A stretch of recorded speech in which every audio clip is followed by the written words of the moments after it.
বন্ধুরা, কেমন আছো তোমরা? আশা করি সবাই তোমরা ভালো আছো, আর আমিও তোমাদের দোয়ায় খুবই ভালো আছি। বন্ধুরা, আজকে আমি তোমাদের মাঝে যে গল্পটা পরিবেশন করতে চলেছি, এই গল্পটা দারুণ মজার একটি গল্প।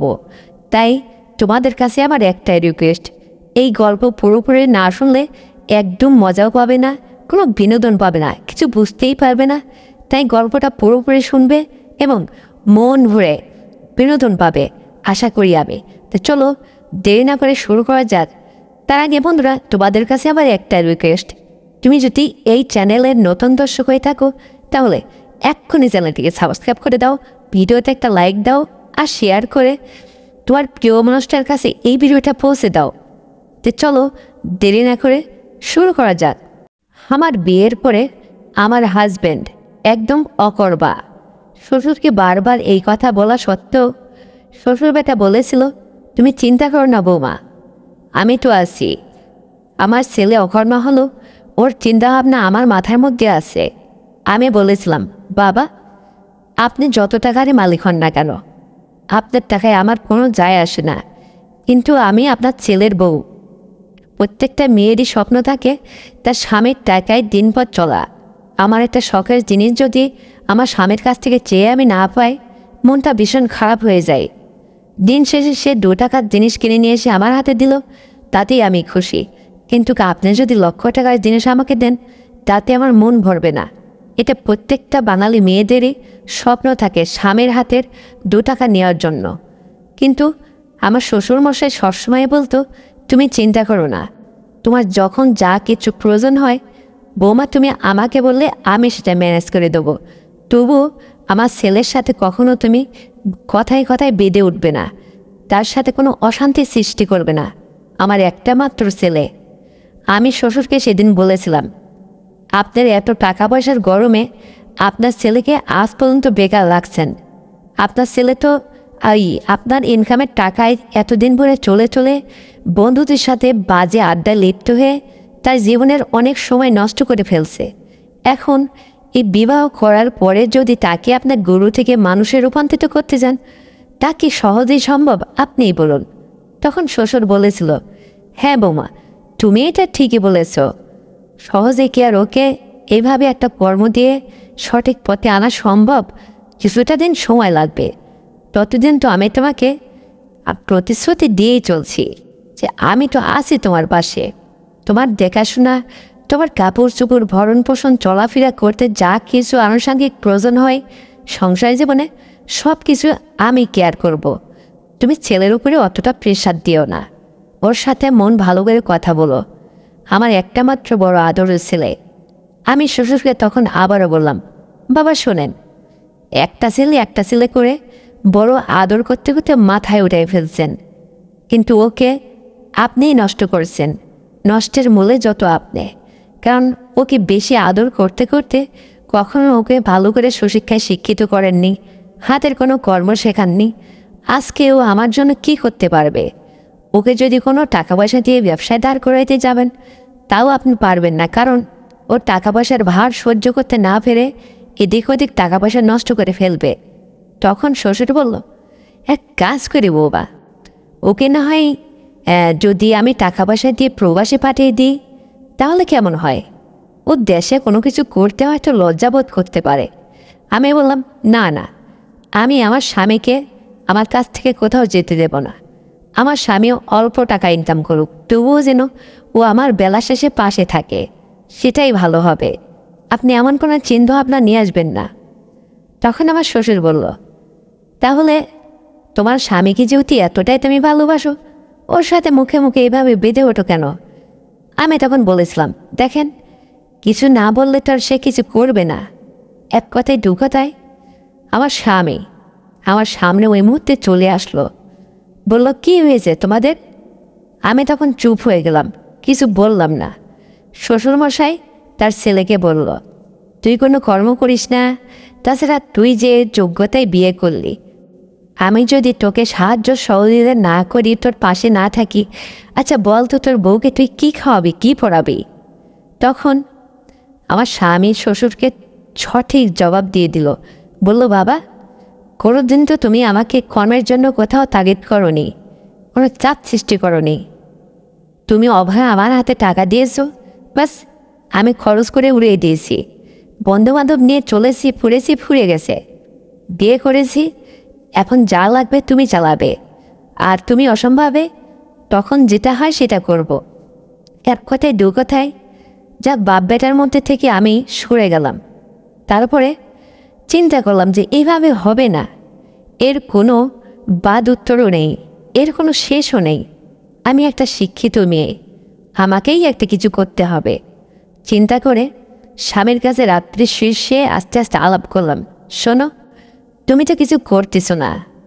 তোমার কাছে যদি আমার শখের কোনো জিনিস চাই, তুমি ছুটি গিয়ে সেইটা তোমার বাপের কাছ থেকে টাকা নিয়ে তারপরে সেই জিনিসটা আমার কাছে এনে দাও। ওতে আমার কোনো ইন্টারেস্টেড নেই, কোনো মজা নেই। আমি বলি কি, আমি একটা শিক্ষিত মেয়ে, বাবা মা আমার গরিব হলেও আমাকে মাস্টার্স কমপ্লিট করে তারপরে তোমার বাড়িতে পাঠিয়েছে। এটা তোমার 7 জন্মের কপাল, কিন্তু তুমি বুঝতেছো না আমার ব্যাপারটা। তোমরা ধনী হলে কি হবে, তোমার বাবার যত টাকাই থাক, তোমার বলতে কী আছে বলো? তুমি তো আর কোনো কর্ম করো না। তখন আমার স্বামী বলল, তুমি কি করতে চাও? আমার বাবা টাকা পয়সা আলা মানুষ, তাছাড়া এই অঞ্চলের আমার বাবা একজন নামে দামে জ্ঞানী ব্যক্তি, তার কথায় আর 5টা লোক উঠে বসে। তার পুত্রবধূ যদি বাইরে কোনো জব করতে যায়, তাহলে কি আমাদের ইজ্জত থাকবে তুমি বলো? তখন আমি বললাম, মানুষের কথায় কান দিয়ে লাভ নেই। আমি তো আর চুরি করে খাইছি না, আমি তো একটা কর্ম করেই চলতে চাইছি। আমি বলি কি, কোনো শিক্ষা প্রতিষ্ঠানে যদি আমি মাস্টারি করি, অথবা কোনো বেসরকারি ফার্মে যদি আমি চাকরির জন্য অ্যাপ্লাই করি, বা চাকরি যদি সেখানে হয়ে যায়, কারণ আমার কোয়ালিফিকেশন ভালো আছে, আমার লেখাপড়ার রেজাল্ট ভালো আছে, আমি যেখানে যাব আর সেখানে চাকরি হয়ে যাবে। যতদিন তুমি কোনো কিছু না করো, অতদিনে আমি নিজে একটা কিছু চাকরির জন্য অ্যাপ্লাই করব কি? তুমি বলো, যদি অনুমতি দাও তাহলেই যাব, তাছাড়া আমি ওদিকে যাব না। তখন আমার হাজব্যান্ড বলল, ঠিক আছে, তোমার যা ভালো হয় তাই করো, তবে এটা বেশি মানুষকে জানাজানি করার দরকার নেই, তাহলে আমাদের নাক কাটা পড়বে। এর চেয়ে তুমি একটু গোপনে চাকরি খুঁজো। আমি বললাম, ঠিক আছে, তুমি যদি তোমার বউকে কিছু না দিতে পারো তাতে তোমার লাখ লজ্জা হবে না, অথচ বউ চাকরি করলে তোমাদের লাখ লজ্জা শরমে পড়ে যাবে তোমরা। স্বামী কোনো কথার বাদ উত্তর দিল না। এক পর্যায়ে আমি চাকরির সন্ধান করতে লাগলাম। এভাবে একের পর এক যেতে যেতে যখন আমার একটা প্রাইভেট কোম্পানিতে বেশ ভালো স্যালারিতে চাকরি হয়ে গেল, তখন আমার শ্বশুরমশাই আমাকে চাকরি করতে বাধা সৃষ্টি করলো। বলল যে, না বৌমা, আমার বাড়ির বউ চাকরি করে খাবে, তাহলে আমাদের এই এলাকার যে আমাদের একটা মান ইজ্জত আছে সব যাবে, ভাববে আমরা মনে হয় তোমার কোনো টেক কেয়ার করি না। তখন আমি শ্বশুরকে বলেছিলাম, বাবা, প্রত্যেকটা মেয়ে তার একটা স্বপ্ন নিয়ে শ্বশুর বাড়িতে আসে। আমার স্বামী বেকার, আপনি যত টাকায় থাক তাতে আমার কোনো যায় আসে না, আপনি আমাকে বাধা দিতে পারেন না। আমি লেখাপড়া শিখেছি, আমার শিক্ষাগত যোগ্যতাকে আজকে একটু কাজে লাগানোর সুযোগ দেন। আমি করি না চাকরি, তারপরে যখন আপনার ছেলে কোনো ব্যবসা দাঁড় করিয়ে প্রতিষ্ঠিত হবে বা এই সুযোগ যদি আপনাকে করে দেন, তখন নয় চাকরি ছেড়ে দেব। তখন শ্বশুর বলল, আচ্ছা ঠিক আছে, আপাতত ক্ষণিকের জন্য একটা কিছু করতে চাও করো, তবে আমি তো তোমাকে বলেছি বৌমা, তোমার যা কিছু লাগে আনুষাঙ্গিক সমস্ত কিছু তুমি আমার কাছে একটাবার চাইলেই তো আমি তোমাকে সব দিতে পারি। টাকা পয়সার তার আমার কোনো কম নেই, শুধুমাত্র আমার ছেলে কিছু করে নাই, এতটুকুই ব্যবধান। আমি বললাম, ঠিক আছে, আপনার ওই কথাই থাক, আমি আপনার কাছে যখন প্রয়োজন মনে করি তখন চাইব। তারপরে সেখানে আমার চাকরি নিতে গিয়ে 1000 টাকা ইনভেস্ট করতে হবে শ্বশুরকে বলেছিলাম। তখন যা ওখানে চাকরি করতে গেলে আমাকে আপাতত কিছু টাকা জমা দিতে হবে। শ্বশুর বলল, ঠিক আছে, সেটা আমি তোমাকে চাও দিয়ে দেব। শ্বশুরের কাছ থেকে টাকা নিয়ে আমি ওখানে জমা দিয়ে তারপরে চাকরি নিলাম, তারপরে চাকরি করতে লাগলাম। মাসে 25,000 টাকা স্যালারি, বেশ শুরুতেই যখন অতটা বেশ ভালোই আমার জন্য, আমার আর কি লাগে। এক পর্যায়ে চাকরি করতে করতে স্বামী তখন দেখলো যে আমি অযথা ঘুরে বেড়াই, বন্ধুবান্ধবের সাথে অটো বাইকে করে আড্ডা মারি বেড়াই, অথচ আমার বউ চাকরি করে। স্বামীর বিবেকের কাছে এটা সে বুঝতে পারলো, নাড়া দিল।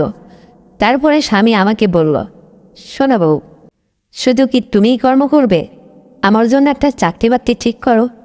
তারপরে আমি চিন্তা করলাম, আজকে হয়তো আমাকে উদাহরণস্বরূপ দেখি ওর মনের মধ্যে এই ইচ্ছেটা জাগছে, যা হোক ওর জন্য একটা কিছু করব। তারপরে কিছুটা দিন যাওয়ার পরে আমি আমাদের ওই প্রাইভেট কোম্পানিতে আমার স্বামীকেও জয়েন করাই দিলাম। দুজনে একসাথে ডিউটি করতাম। এক ভাই এইভাবেই কিছুটা দিন চলতে চলতে শ্বশুরমশাই হঠাৎ করে একদিন আমাদের দুজনকে ডেকে বলল, শোনো বৌমা, তুমি আর আমার ছেলে দুজনকেই বলছি, তোমরা আমাদের বাড়ি থেকে আর কোথাও চাকরি করতে বাইরে যেতে হবে না। আমি আমার ছেলেকে কমপক্ষে 10 লক্ষ টাকার একটা অ্যামাউন্ট জড়িয়ে দিচ্ছি। তোমরা একটা এই শহরে একটা বিজনেস দাঁড় করিয়ে একটা ব্যবসা, নিজের ব্যবসাকে পরিচালনা করে ব্যবসা করো। তাও তো মানুষকে বলতে পারবো যে আমার ছেলের একটা নিজের ব্যবসা আছে।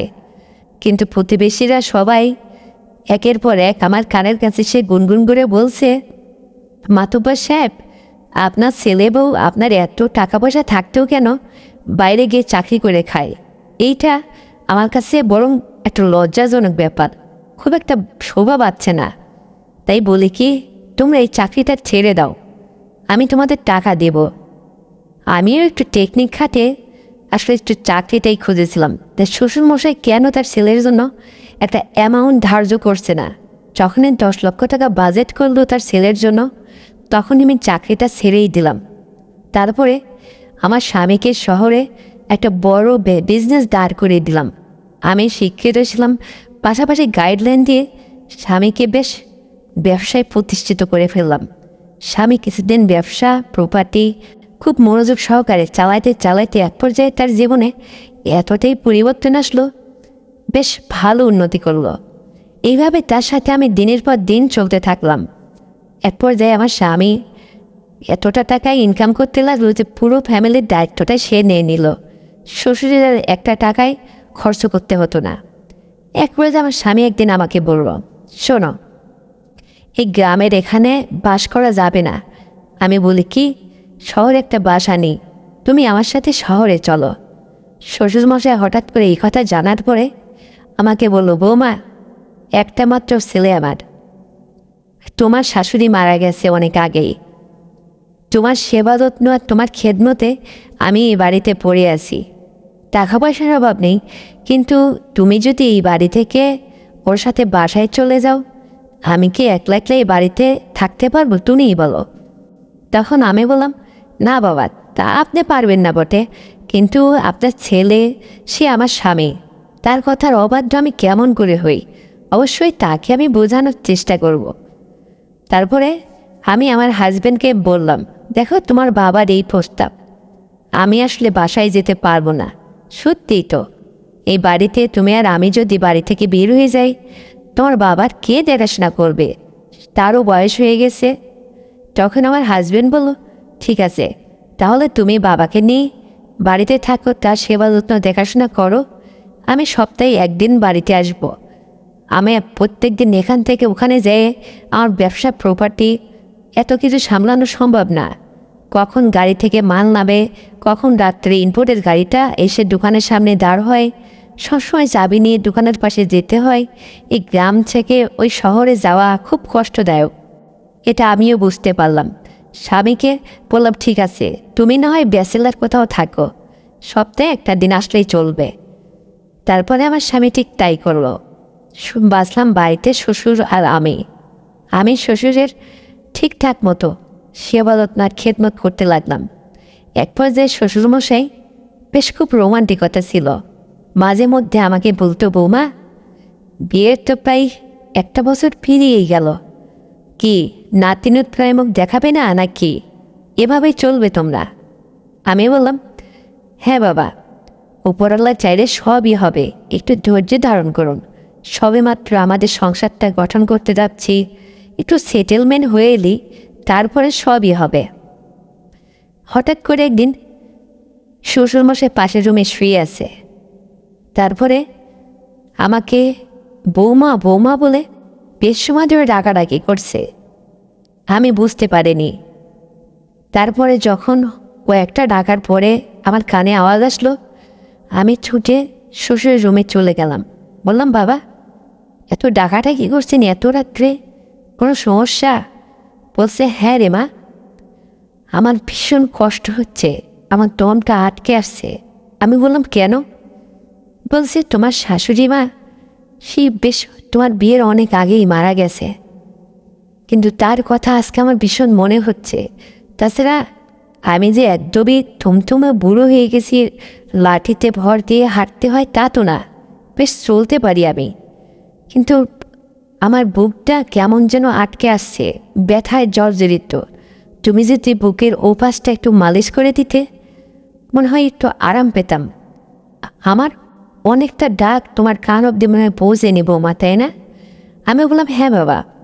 আমি ফ্যানটা একটু জোরে ছেড়ে রাখেছি, ফ্যানের ওই শান আওয়াজে হয়তো আপনার ডাক আমার কান অব্দি পৌঁছেনি।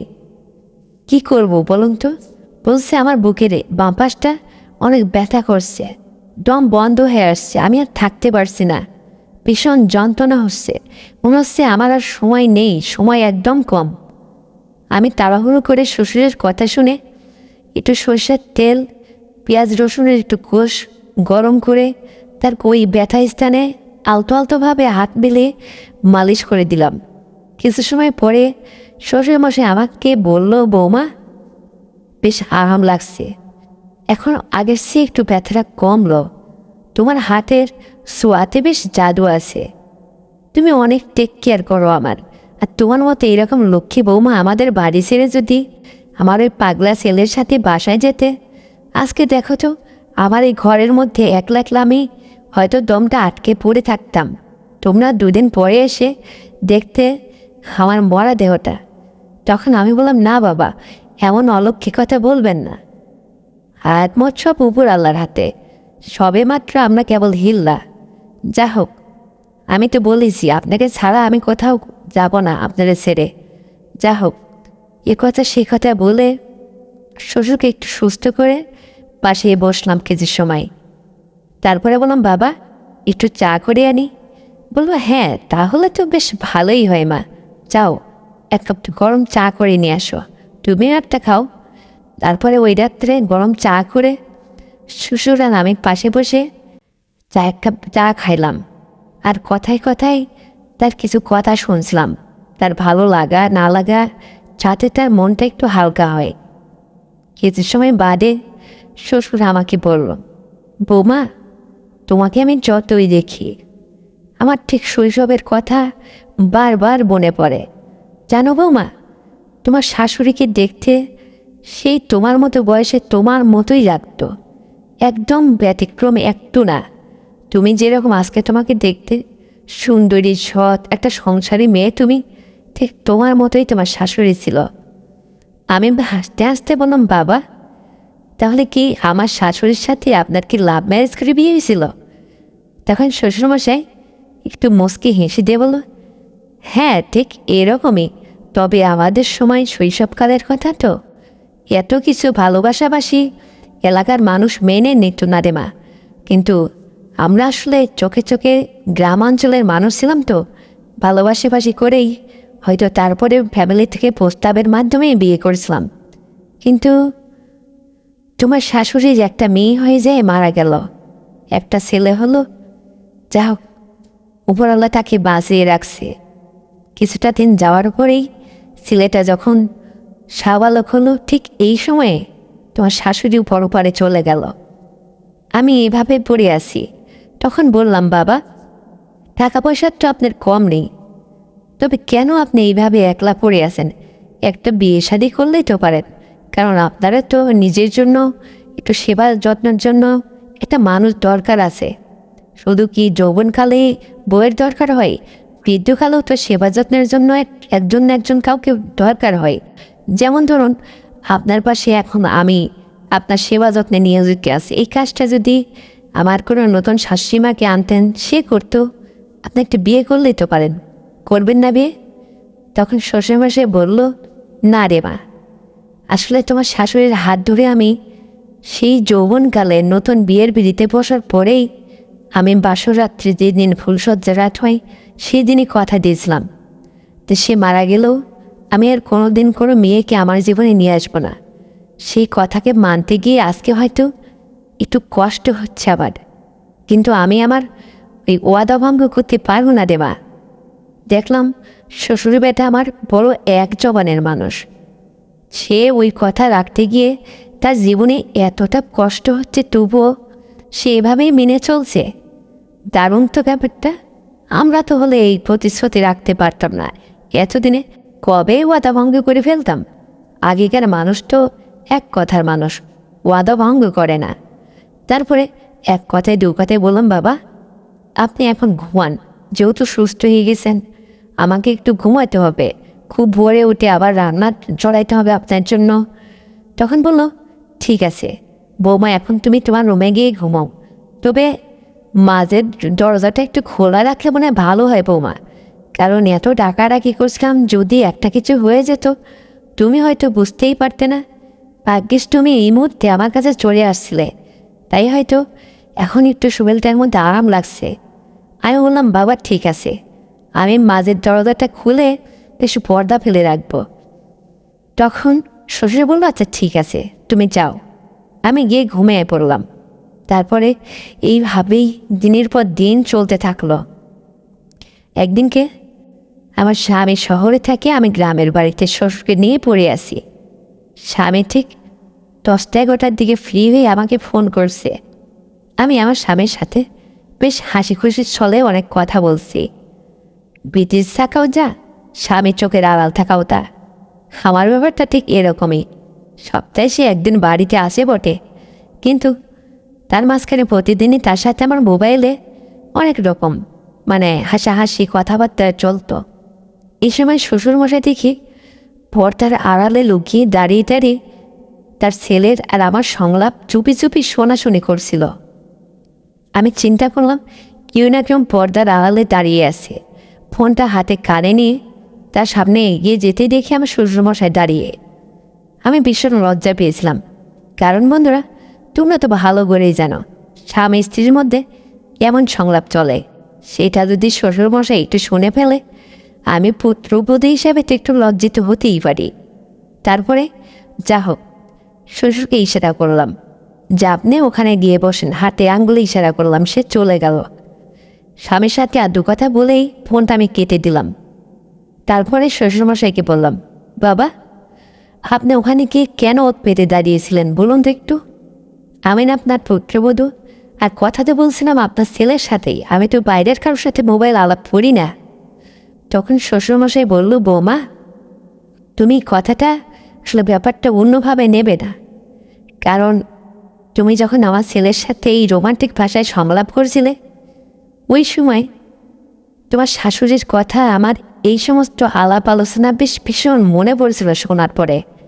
তাই ওই জায়গা গিয়ে আমি কথাগুলো এমনি শুনছিলাম। তুমি যদি অন্যভাবে নাও তাহলে ভুল করবে, কারণ তুমি আমার পুত্রবধূ না, আমার মেয়ের মতো, আর সেও আমার ছেলে। ব্যাপারটা অন্যভাবে নিও না, তাহলে ভুল হবে তোমার, কারণ তুমি আমাকে চিনতে পাওনি এতদিনে। আমরা এক ছাদনার তলে বাস করি, আমি কি কখনো তোমার সামনে আমার কথার অপব্যবহার করেছি? আমি বললাম, না বাবা, আমি ঠিক তা বলছি না, আপনি কিছু মনে করবেন না, এমনিতে বললাম। যা হোক, কথা পাশ কাটিয়ে এড়িয়ে গেলাম। তারপরে ঘুমিয়ে আসি। হঠাৎ করেই শ্বশুর আবারও মাঝরাত্রে আমাকে ডাকলো, বলছে, বৌমা সেদিন মাঝ দুপুররাত্রে আমাকে চা করে যেমন করে খাওয়াইছিলে, আজকে যে একটু খাওয়াতে। আমি চিন্তা করলাম বেটা কি বলে, আমার গভীর ঘুম চোখে, আবার চা করে নাকি খাওয়ানো লাগবে। সে কথা বলতে রুমের মাঝ দরজা দিয়ে আমার রুমের মধ্যে প্রবেশ করছে, আমাকে ডাকছে, আমাকে ঘুম থেকে জাগিয়ে উঠালো। আমি তখন চোখ মুছতে মুছতে গিয়ে আবারও চা করে তাকে খাওয়ালাম। কথায় কথায় বলল, তুমি আমার পাশে একটু বসো, বসলে তোমার সাথে একটু আলাপ করতে পারলে আমার মন মানসিকতা একদম পরিবর্তন ঘটে, ভীষণ ভালো লাগে। আমার ওই সমস্ত পিছনের চিন্তা, পিছনের স্মৃতি সব কিছু আমি একদম ভুলে থাকতে পারি ওই মুহূর্তটা। তুমি একটা শিক্ষিত মেয়ে, তোমার কথার মধ্যে এবং তোমার চলাফেরার মধ্যে সব কিছুর মধ্যে যেন একটা জাদু আছে। আমি যেন একদম সুস্থ হয়ে যাই মারে, তুমি কিছু মনে করো না। তারপরে শ্বশুর বেটা আমাকে খুব জ্বালাতন করতে লাগলো। আমি শ্বশুরকে বেশ ভালো করে আদর আপ্যায়ন করতাম, চা ইচ্ছা করলে চা বানিয়ে খাওয়াতাম, তার পাশে বসে হাসি রসর কথা বলে তার মনকে সেই সমস্ত কথা থেকে ভুলে ভালো করে মনটা ভালো করে তারপরে আমি আমার রুমে এসে ঘুমিয়ে পড়তাম। এইভাবে দিনের পর দিন চলতে চলতে আমার শ্বশুর বেটা হঠাৎ করে একদিন ঘুম থেকে জেগে উঠে থাকি, তার দেহে দম নেই, প্রাণ নেই, সে মরে ঘুমিয়ে আছে। আমি এক চিৎকারে সবাইকে আশপাশের মানুষকে ডাকাডাকি করলাম, আমার স্বামীকে ফোন করলাম। সে দ্রুত শহর থেকে বাড়িতে চলে আসলো। কিছু সময় বাদেই শ্বশুরের সমাধি করা হলো। স্বামীকে বললাম, শোনো, এখন এই বাড়িতে কে থাকবে আর বলো, তুমি শহরে থাকো, আমি তো আর এই বাড়িতে একলা থাকতে পারি না। এখন আমি তোমার কাছে চলে যেতে চাই, কিন্তু আমার স্বামী গোপনে গোপনে যে এই কাজটা করছে তা কে জানে। আমার স্বামী আর একটা সম্পর্ক তৈরি করছে শহরে, একলা ওই যে একলা থাকার কারণে হয়তো তার সুযোগ হয়েছিল, বুঝতে পারিনি। কিন্তু সে আমাকে ওখানে নিতে চায় না। চিন্তা করলাম কেন নিতে চায় না। যা হোক, আমি একলাও এখানে থাকতে পারবো না। এই জন্য আমি নিজেই স্বামীর শ্বশুর বাড়ি রেখে মায়ের বাড়িতে চলে আসলাম। কিছুটা দিন পরে আমার স্বামী আমাকে এসে নিয়ে গেল শহরে। তারপরে দেখি অচেনা অপরিচিত একটা মেয়ে। বললাম, ওইটা কে? বলে যে ও আমার গার্লফ্রেন্ড। ও মাঝে মধ্যে এসে আমার যখন শরীর খারাপ করতো, আমি একটু অসুস্থ বোধ করতাম, ও এসে আমার দেখাশোনা করতো, বিনিময়ে কিছু টাকা নিয়ে চলে যেত। চিন্তা করলাম, না না, এই সুযোগটা তো স্বামীকে দেওয়া যাবে না। তখন আর আমি স্বামীর কাছ থেকে, স্বামীর বাসা থেকে আর কোথাও নড়লাম না। আর ওই মেয়েটাকে সাপ বলে দিলাম, দেখো মেয়ে, যা তুমি আমার স্বামীর কাছে আসছো আর কখনো এখানে আসার চেষ্টাও করবে না। তখন বললো, ঠিক আছে আপু, এটা যে আপনার স্বামী আমি জানতাম না, কিন্তু উনি টাকার বিনিময়ে বেশ কয়েকদিন আমাকে ডাকছে, আমি এসে ওনার সেবা যত্ন করে গেছি। আমি আর বেশি কিছু জানতে চাইলাম না। তারপরে মেয়েটাকে বিদায় করে দিয়ে স্বামীকে আর কখনো হাতছাড়া করলামই না। স্বামীর কাছে শহরেই থেকে গেলাম। তারপরে 1 বছর যেতেই আমার একটা ফুটফুটি কন্যা সন্তান হলো। তারপরে যখন সংসারটা আস্তে আস্তে বড় হয়ে গেল, সন্তান, তারপরে স্বামী, শ্বশুরটা এখন বেঁচে নেই, নিজের ইচ্ছায় চলাফেরা, হাত ভরে টাকা খরচা করা, আনন্দের সাথে আমার দাম্পত্য জীবনটা কাটছিল। তো বন্ধুরা, আমার এই গল্পটা আজকে এই পর্যন্তই ছিল। তো এই গল্পটা শুনে তোমাদের কেমন লেগেছে? যদি ভালো লেগে থাকে তাহলে এক্ষুনি এই চ্যানেলটিকে সাবস্ক্রাইব করে দাও, ভিডিওতে একটা লাইক দাও, শেয়ার করে তুমি তো আর প্রিয় মানুষের কাছে এই ভিডিওটা পৌঁছে দাও। আর হ্যাঁ বন্ধুরা, তোমাদের একটা কথা বলে রাখি, যে গল্পটি এতক্ষণে তোমাদের মাঝে পরিবেশন করেছি, গল্পটি সম্পূর্ণ কাল্পনিক চিত্তে আবার নিজের হাতে লেখা এবং নিজ কণ্ঠে বাংলা ভাষায় তোমাদের মাঝে আমি গল্পটি নিজের ভয়েসে পরিবেশন করলাম।